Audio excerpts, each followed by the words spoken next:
Hi, I'm Jonathan Fields, and this is Good Life Project. So my guest today is Meg Hirshberg. Meg is a freelance writer, the author of a column at Inc. magazine, a really phenomenal book called For Better or For Work.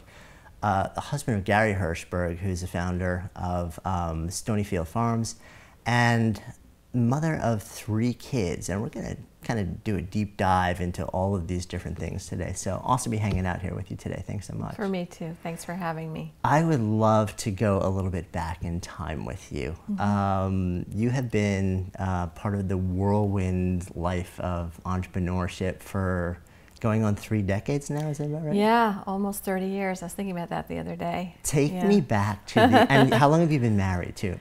We have been married 26 years. Okay, so pretty similar time frame there. Yeah. Take me back to the early days of, one of my fascinations as an entrepreneur and as a writer is because I'm always exploring these questions of how do you live life of, trying to build something extraordinary and at the same time trying to build something extraordinary in your home and your relationships personally.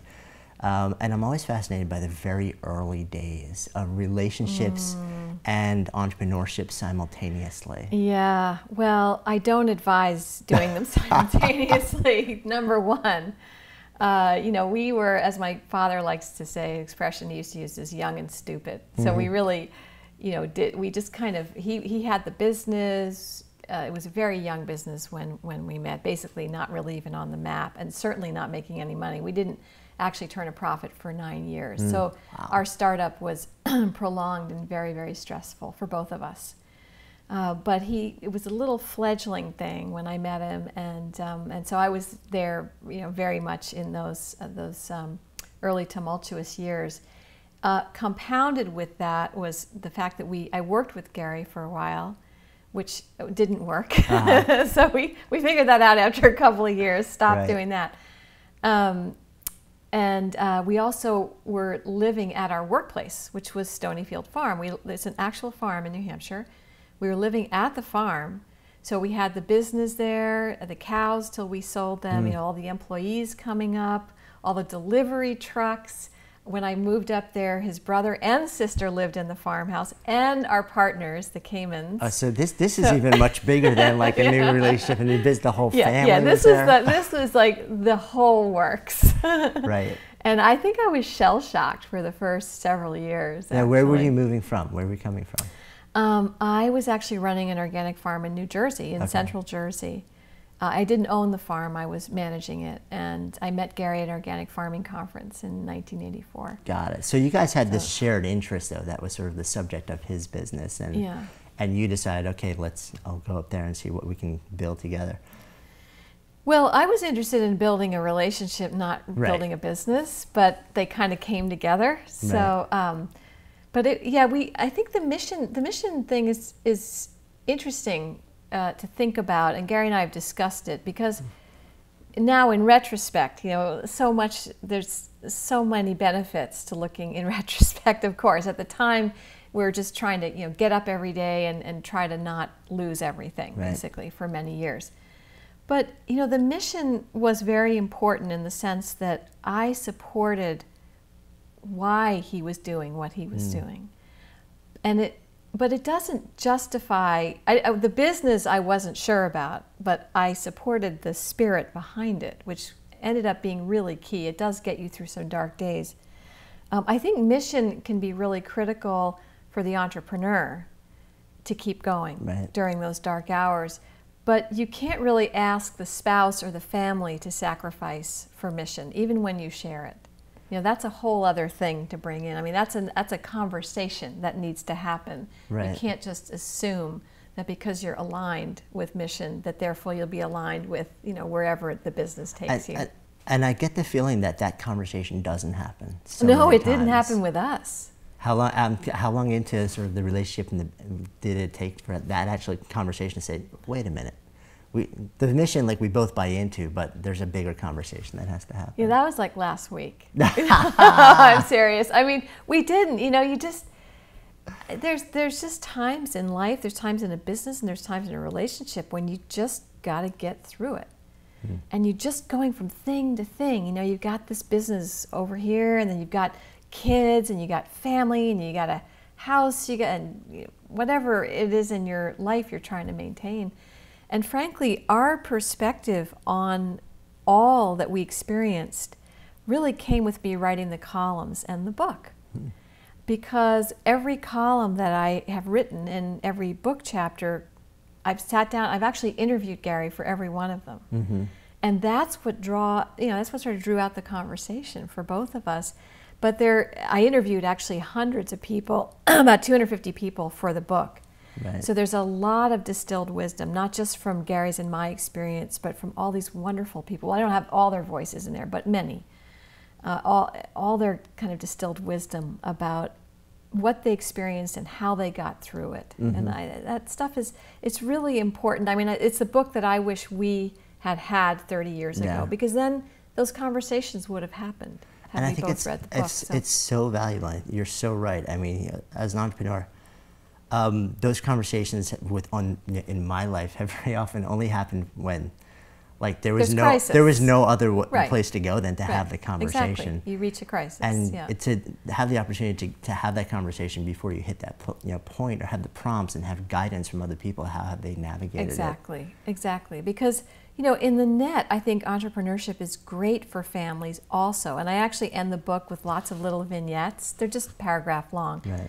But of wonderful things that have happened to family members, not the entrepreneur, as a result of being connected to a business. So I think it can be great for spouses, great for children who learn so much about business and how things are manufactured and marketed and sold, and they often have their first jobs in the business. I mean, there's this great economic literacy, plus all the pride the family can feel. We're making this. Right, this is who it's like we're in it together. We're in this together. It's part of the family identity. So all that's the upside, but the trick is to really, minimize, like with most things in life, to minimize the negatives and to try to maximize those positive outcomes. And that's really why I tackle these topics. So one of the biggest things that that you've written about, both in your column and in the book, is, for lack of a better word, I'll say balance. And I often wonder, can you really even use the word balance in the same sentence as entrepreneurship? I don't really. If you look in my book, I don't know that you'll even see the word balance. Right, and maybe it's just the idea that I'm talking about. But I think that we torture ourselves with this notion of work-life balance. Sometimes I'll use it to describe part of what I write about, just because it's a convenient shorthand. But I think as a phrase, it's very toxic, because if you, and I have actually asked audiences, how many of you feel in balance right now in your life? Not a hand goes up. I mean, you may experience that sensation of it for one fleeting moment, and then a kid gets sick, or you lose a customer for your business, or something happens. I mean, it's this tenuous place that doesn't really exist in the end. And so the fact that everyone's trying to seek it means everyone feels like a failure because they haven't achieved it. Right, so it's like you're setting yourself up. You are setting yourself up. So I stay away from that as a concept. I think it's not about balance. It's really about, in the end, trying to optimize what you're doing when you're doing it. And that's actually harder than it sounds, because what it means is when you're sitting on the floor with your 2-year-old reading The Little Engine That Could, for the 10 minutes you're doing that you're really there. Yeah. You're really there.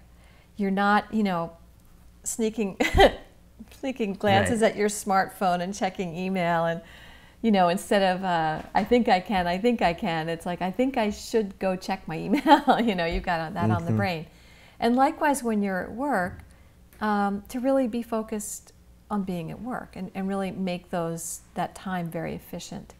And I think because we're all trying to do so much and everyone's stressed, all our minds are wandering, everyone's multitasking, that is the least efficient way to be. So part of it's about being really efficient with your time. Right.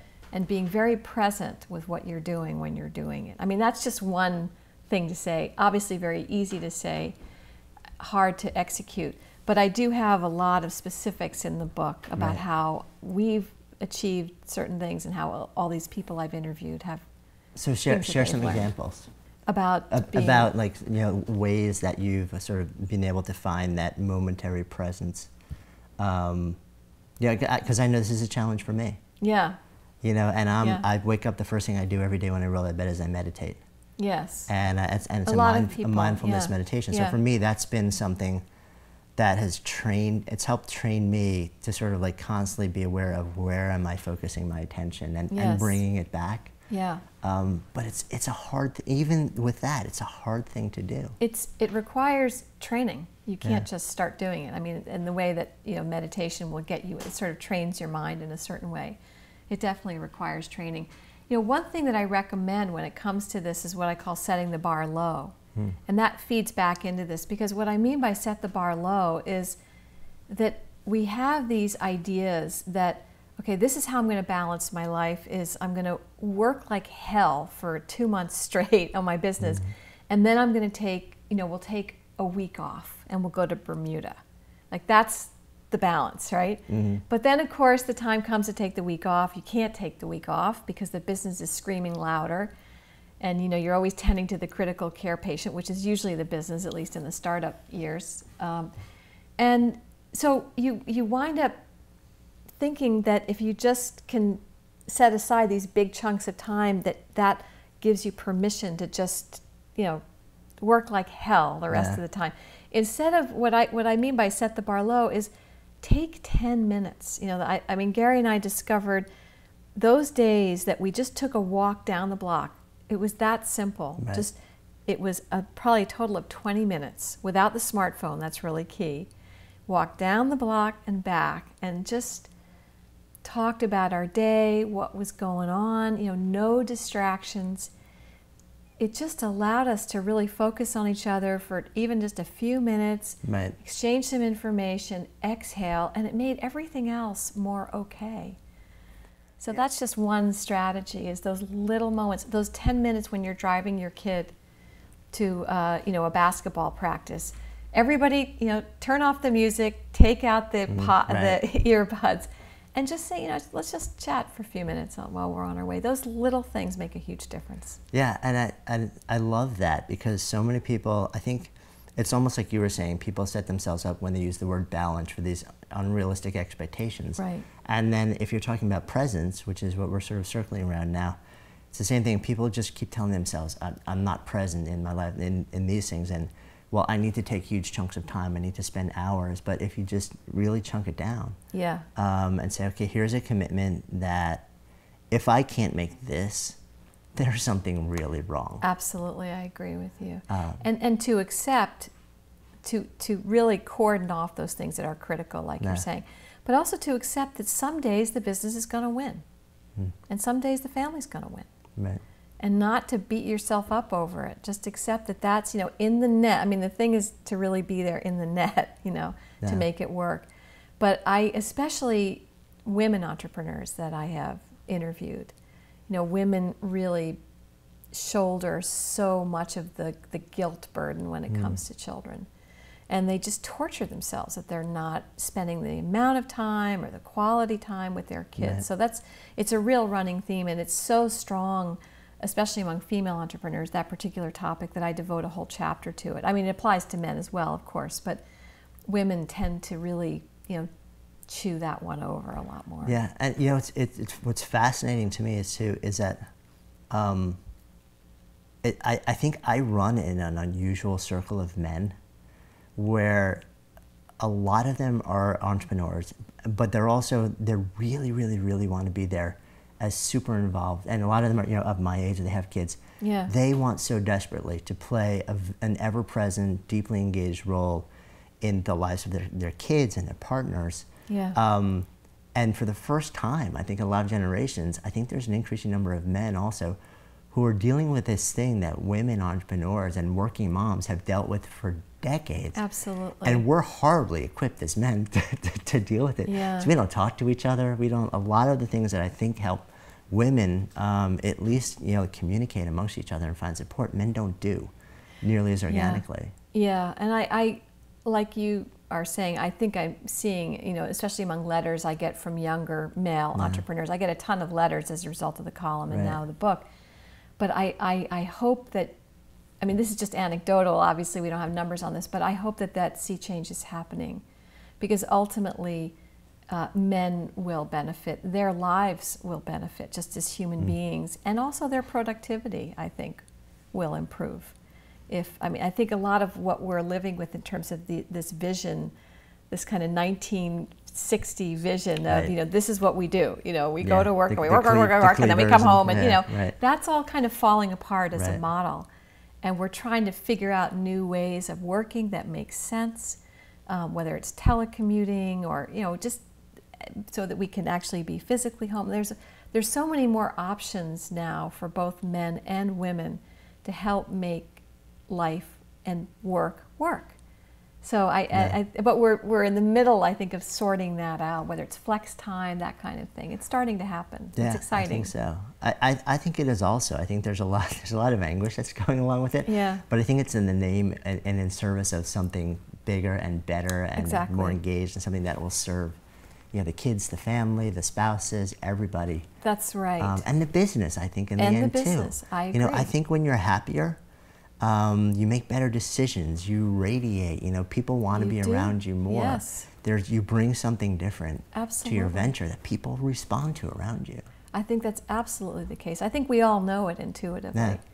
And we also know that when you go to the office and sit there for 8 or 9 hours, the emphasis on FaceTime has been so that's also falling apart. I think people are seeing that really when you look at an 8 or 9 hour workday, or in the case of most entrepreneurs, a 10, 12, 14-hour workday, how efficient are you really being? You feel you've got to be there. You feel but if you look, if you were honest, for most of the time.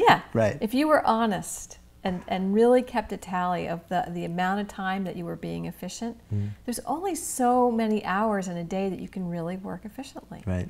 And to recognize that and accept that, and respect that there are other parts of your life that need to be fed. And as you say, the way I put it sometimes with entrepreneurs when I speak to them is very pragmatically that if your personal life is in tatters, your business is going to suffer. Right. That's a very pragmatic way of looking at it, but that's the reality. It all has to work.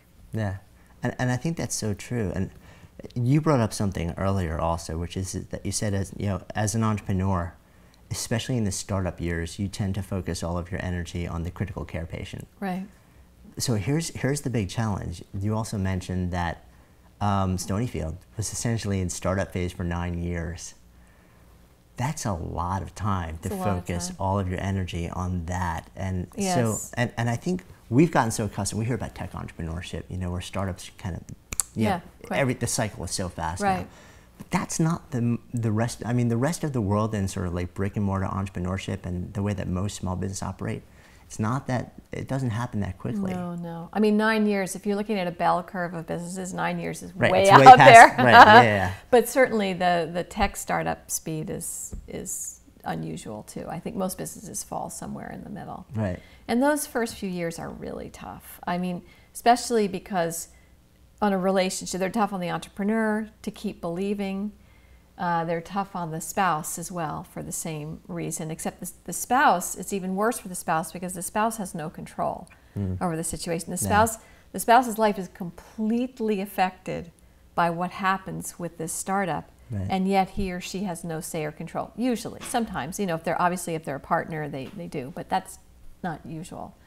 So those can be very tough years, especially when, the normal kind of conversation that happens goes something like when the entrepreneur wants to start a business and speaks with, say in the case of a woman, she sits down with her husband and says, okay, I want to start this pie shop, and what's going to happen is I'm going to have to pull from savings and maybe your salary for the first couple of years, but I've looked at my projections. I should be able to break even in 2 years. After that, it'll be double-digit growth. There are no other pie shops in this whole region. I know I can corner the market, blah, blah, blah, blah, right? Well, those 2 years... I'm just thinking, I've had that conversation. Right.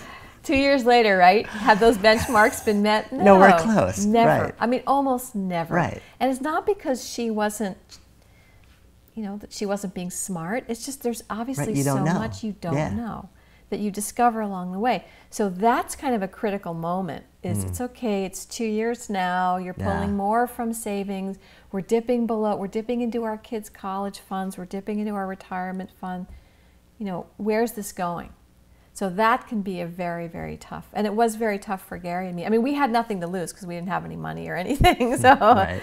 But my mother was, she was our largest outside investor, and she kept investing and investing. That's why I devoted a whole chapter to friends and family investment, because the burden of that, not saying you shouldn't do it if you're an entrepreneur, but the burden of that is extreme. Right. Because your family, the people you love the most, and your friends, they're investing in your idea, of course, but they're really investing in you. So it's very personal. And if you lose that money, and as you know, half of businesses go under in the first 5 years, and then half of the remaining go under in the following 5 years. So you lose the money of people you have Thanksgiving with, and that's a problem. So how do you have those conversations? I mean, what were the sort of big awakenings that you guys had in having sort of a continuing dialogue with a parent who's the biggest investor as you go through ups and downs? Yeah, well, we, unfortunately, like most of these things I'm talking about, Gary and I didn't have these conversations till like last week, as I said. But so we had scenarios, literally, this really happened, where he would go to the office when we were living at the farm, which was right next to our apartment. So I'd hear, I knew what he was up to, and he'd call my mother. Usually it was Wednesday night before Thursday payroll, and he'd ask her for another loan or another investment, and I would literally call her on her other line, and I'd say, "Mom, don't do it. Don't do it." I was terrified that she was going to lose this money. What would happen to her retirement? I mean, this was money it wasn't play money. Right. This was real money to her. So, there's just the stress of that, and I've interviewed a lot of people around that, a lot of spouses especially, and that stress is pretty universal. It's like, I'm curious, what was it about your mom, if you've had the conversations with her, that would make her hang up the phone with you and say, "Gary, here's the money"? I'm doing it. Yeah. She'd always say to me things like, "Maggie, I'm a big girl. I'm willing to take the loss if that's what happened." But she believed in the product, and she believed in Gary. She thought it was going to work, but she was willing to take the hit if she didn't, and I wasn't willing to let her take the hit. Right. So it's like you're trying to protect her. Yeah, I was really trying to protect her, but then I'm married to him, and she's my mother. I mean, these are the kinds of. So I do have suggestions in the book for. I mean, obviously you can never escape the risk. Right. But certainly transparency is key. Being crystal clear with everybody that they may. And the likelihood actually is good, that given the statistics, that they will lose everything. So that kind of thing, and shareholder agreements. Usually family members don't even sign shareholder agreements, at least in the beginning, and or sometimes they're offended when asked to sign a shareholder agreement. Sure. But I think you absolutely have to insist on it, and just say it's really to protect our relationship. It's because I value our relationship so much that I want this agreement in place. Right. So we all understand what's going on. And I think if you put it that way, it'll be more acceptable to friends. Yeah, well, I mean, it's almost like, it's like a similar conversation to prenuptials. Yeah. It's like, but you're assuming something's going to go wrong, or you don't trust me enough. It's like, it's not that. It's just, it's a fascinating dynamic. But one of the things that you explore also, is the impact of entrepreneurship, and you've sort of written, like entrepreneurship. There's an entrepreneurial family. It's not so much one entrepreneur. And so we've been talking to a certain extent about the dynamic between you and sort of like the primary entrepreneur in life, and your mom. When you have kids, it profoundly changes the dynamic. Also, I would imagine for you, as somebody, the person who's in the relationship with the entrepreneur, but also for the entrepreneur. Yeah. I know for me, one of my biggest stressors has always been a desperate desire to want to be deeply present in my daughter's life. But at the same time, like knowing that it takes, an obsessive push to build something, especially in the early days, to get the inertia to sort of like move out of that just early stage into some level of stability. Yeah.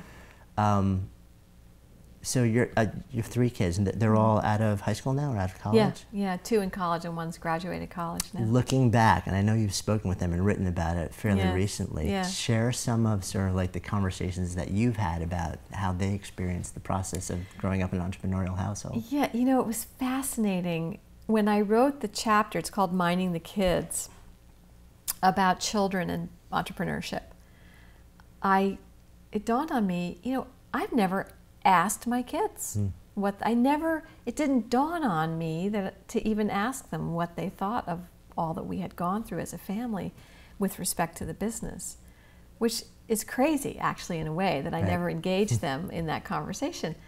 And I recommend that people do that.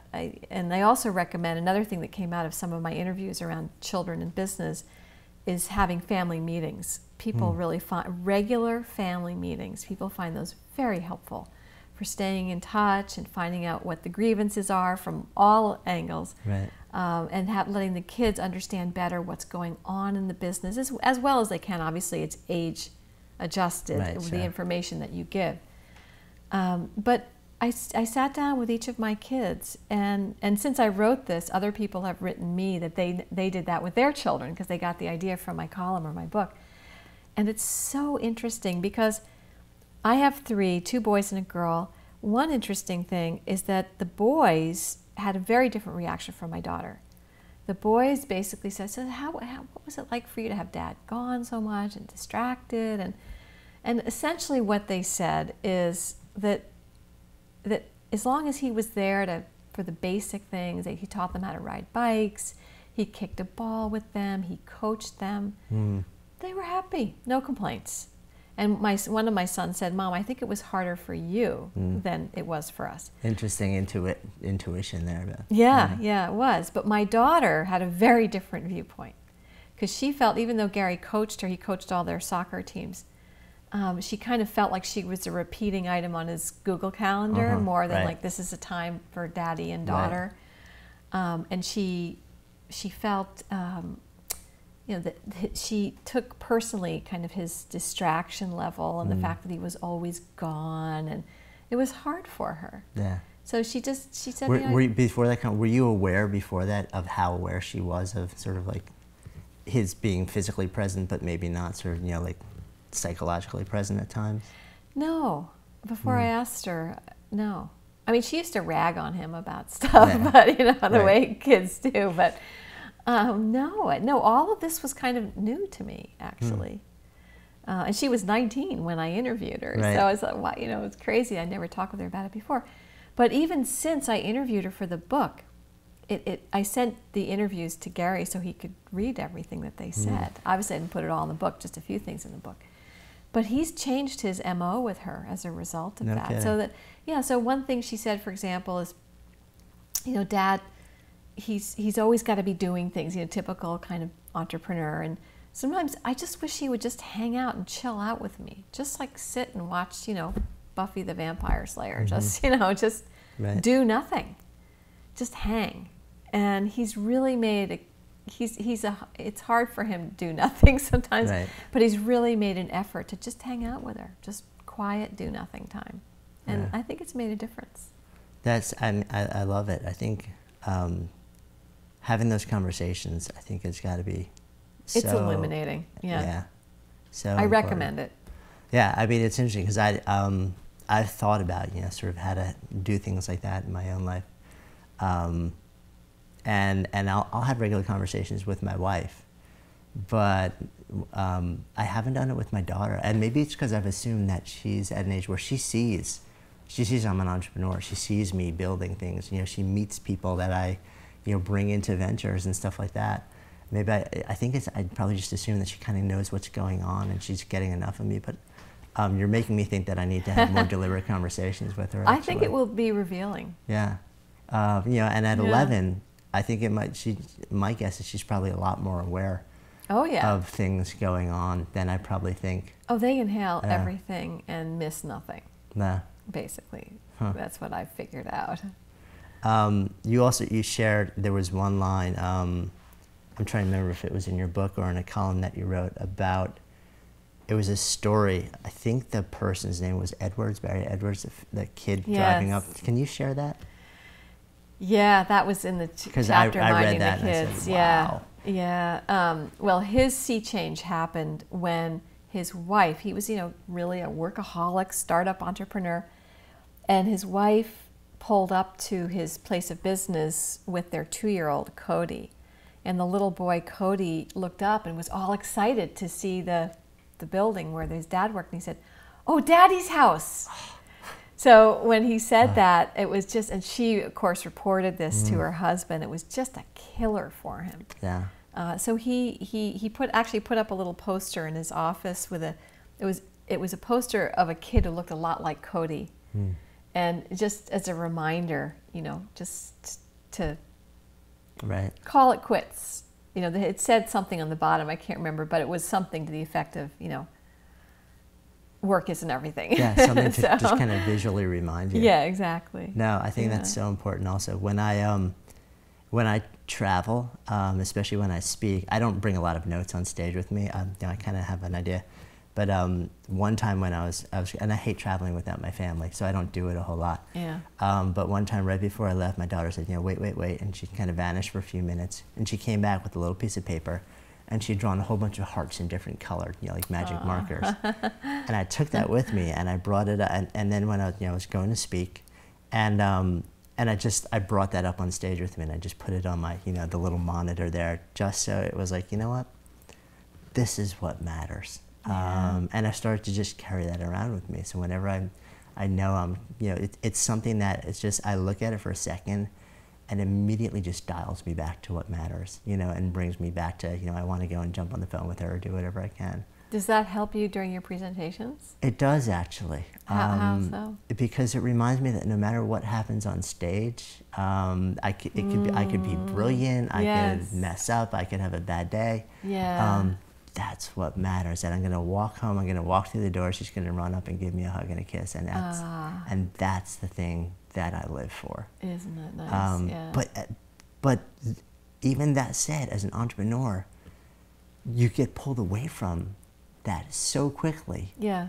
Because it's like I call it the creative addiction.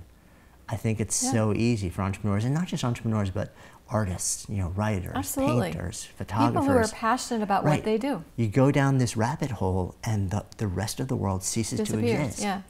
And you need something to pull you out and say, there are other people and activities that you actually love as much, if not a lot more. Yeah.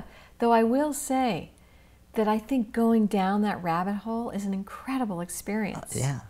The trick is to make sure you get pulled out. Right. But, to actually, essentially with children, this is one reason why I think business is so valuable for children, to be surrounded by business or people who are passionate about their work, generally speaking. Right. But usually that's an entrepreneur, that describes an entrepreneur. Right. But they have this ringside seat on what it is to live a passionate and engaged life. And I think it's a tremendous gift. You're not just kind of clocking it in. I mean, you love what you do. It stimulates you. It gets your thought processes going. That's an incredible thing for kids to see. That's what you'd want them to do. Absolutely. In their life, is have a life like that. Have a livelihood that engages them in that way. But that's the trick, is to understand that it's okay. I mean, there is this addiction thing. I think it actually may be physically addicting, actually, with our little things going off in our brains. And I certainly have felt it. When I wrote this book, that was one of the great joys, actually, for Gary and me, and it's a surprising outcome of writing this book, because it was a passion project for me. I'm not an entrepreneur. I don't have an entrepreneurial bone in my body, really, when it comes to taking risk. I'm inventive and I'm creative, but risk is not for me, especially financial risk. But I threw myself into this project, and I worked 7 days a week. I mean, he was the one eating dinners alone for the first time, when I was up in the payback. I didn't look at it that way. Maybe there was a part of me that did a little, but we really walked in the other person's shoes. I mean, how often do you get to do that with your spouse? Yeah. And it woke us both up. I mean, I got the entrepreneurial thing. It's just like all I wanted to do was work. Right. that's what I wanted to be doing. Right. I mean, of course it was hard and it was demanding and there were deadlines, but I loved it at Right. the same time. And for him, you know, he felt a little left out. left behind. Right. Because he was. Right. Yeah. And so there was reason for that. It is an amazing dance. It is. So our consciousness has been seriously raised by that process. But again, you don't have to flip roles with your spouse to experience that. I mean, that's part of why I wrote the book. Again, Right. My hope for the book is that it really increases understanding and empathy. That's really my hope. So that, and I think it has to some degree, and the columns have, just because I've heard from entrepreneurs. Sure. It's like, oh, I kind of get what my husband or wife has been going through. So. Yeah. No, and I love it, because anything that can offer guidance to that dynamic between a husband and wife or partners, you know, as you know, especially if one person is the person who's really building, you know, that venture. Yes. I think there's so little So guidance out there. Everyone's out there figuring it out by themselves. Right. And worse than that, everyone feels like they're screwing up in their own particular way. Everybody else seems to have it together. Right. Like, I know we felt this. I can't tell you for how many years.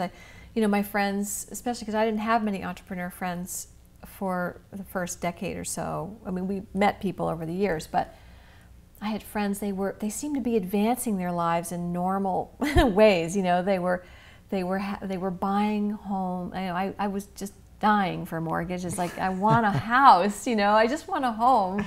Or they were, you know, they had paid vacations, they had paid medical insurance, and it's just like, how did we screw up so badly? You know, here we are in our mid-30s. Meanwhile, they're probably looking at you saying, oh, they're living the entrepreneurial life, building something. Trust me. Oh, they're not? Nobody in our case. Trust me. You know, they'd come to the farm and we'd have them like loading pallets onto trucks. Okay. I mean, it's just like, get me out of here. This place is freezing and I have to work. I thought I was having this mellow weekend in the country. Right. You know, it's like, well, now maybe they're looking back. Now it's different. Along the way, it's a little bit different. Yeah. So I love that you're creating a resource, and I love that you're creating sort of a forum for conversation around these issues in a way that most people just kind of tuck it away and they don't have any guidance. Yeah. The bigger framework for this conversation and for this project that Surviving Exploring is, and it's called the Good Life Project. And so if I offer that term to you and I ask you in your experience, what does it mean to live a good life? What's important to you? What comes up? Well, my grandparents are from the south of France, so that might color this answer. But I think passion. I really do. I think a passionate life is a beautiful life.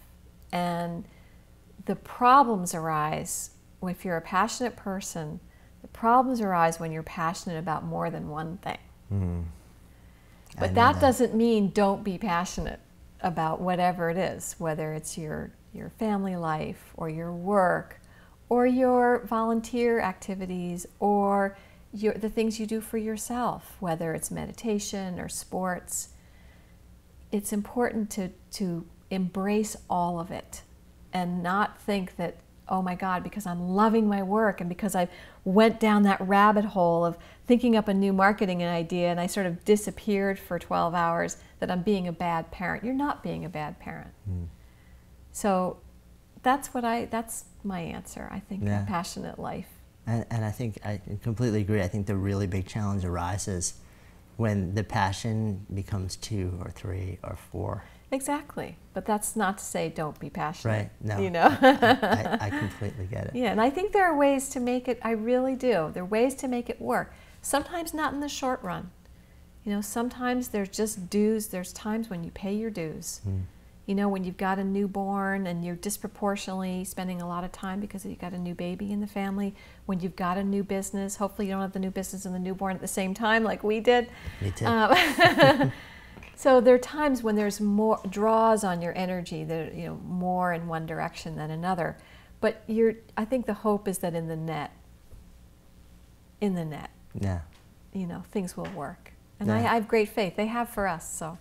I love that. Well, I thank you so much for your insights and for your time. Really enjoyed the conversation. Thanks, I did too. So I'm Jonathan Fields and Good Life Project signing off.